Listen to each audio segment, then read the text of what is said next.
রমা কলাই সেদ্ধ করে নিচ্ছি। রমা কলাই দিয়ে সেদ্ধ করে মুড়ি খাবো, মুড়ি দিয়ে মেখে খাবো।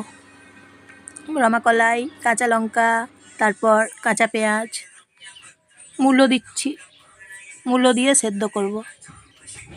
অসাধারণ খেতে লাগে মুড়ি দিয়ে মেখে খেতে। প্রেসার কুকারে সেদ্ধ করে নিচ্ছি প্রথমে রমা কলাই, তারপর কাঁচা লঙ্কা দিচ্ছি, একটু তেল গরম করে নিচ্ছি কাঁচা লঙ্কাগুলো দিয়ে।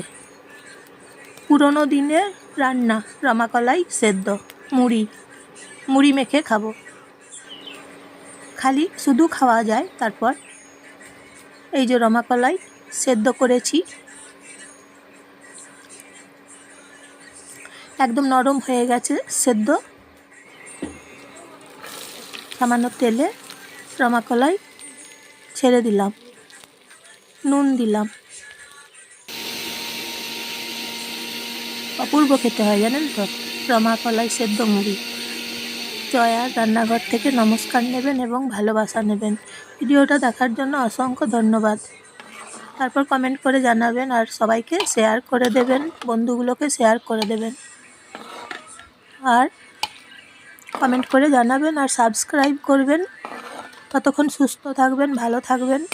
আমি আবার নতুন রান্না রেসিপি নিয়ে চলে আসব আপনাদের কাছে। ততক্ষণ রমা কলাই সেদ্ধ মুড়ি মাখিয়ে খেয়ে নেব। এখন মুড়ি দিয়ে মেখে খেতে বেশি ভালো লাগে। কাঁচা পেঁয়াজ একটু দিয়েছি, কাঁচা লঙ্কা, কাঁচা পেঁয়াজ, রমা কলাই সেদ্ধ মুড়ি পুরো